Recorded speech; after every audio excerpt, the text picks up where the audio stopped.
All right, on to Wall Street. Stocks sink in the face of tariff uncertainty and President Trump's escalating attacks on Federal Reserve Chair Jerome Powell. So the closing bell rang just moments ago. The Dow fell nearly 1,000 points. The S&P 500 down more than 2.6%. So let's take you over here to our interactive stock market heat map. This is brought to you by FinViz, showing the top 500 stocks today. Practically everything in the red, as you can see.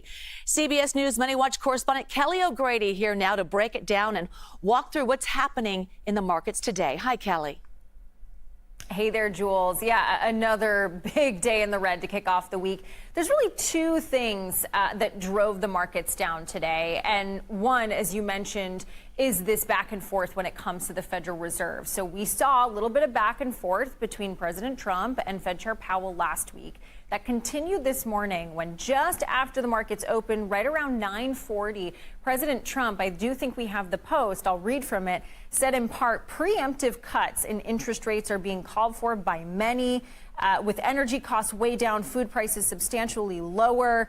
There can be a slowing of the economy unless Mr. Too Late, a major loser, lowers interest rates. Now, he was referencing Fed Chair Powell, and as it stands right now, there is no legal precedent for the president to get rid of Fed Chair Powell without cause. It can't be just because he doesn't like his interest rate policy. But Jules, just this back and forth is creating a lot of uneasiness for investors that there is even the hint that we could be approaching a legal fight or even a possibility where there might be a new Fed chair that is more easily influenced by the White House. Traditionally, you have the Fed separate from the White House so that there isn't any influence or impact on monetary policy. So that's one thing. Even if that is something that does not happen eventually, there's just a lot of concern among investors. The other thing, Jules, is we haven't seen any trade deals yet. And I talked to a number of investors over the weekend that said, look, we were excited after the White House's reciprocal tariffs were put on pause for 90 days,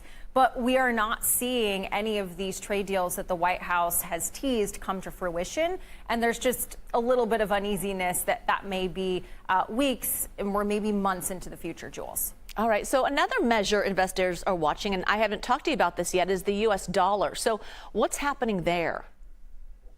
So the value of the dollar, which is very important, right? Think about whenever you go abroad and you change your money, it's always good for the dollar to be of higher value than that currency because your dollar goes further. Or if you're a company that's buying from another country and importing, you want your dollar to go further. So the dollar value has dropped to its lowest levels since 2022.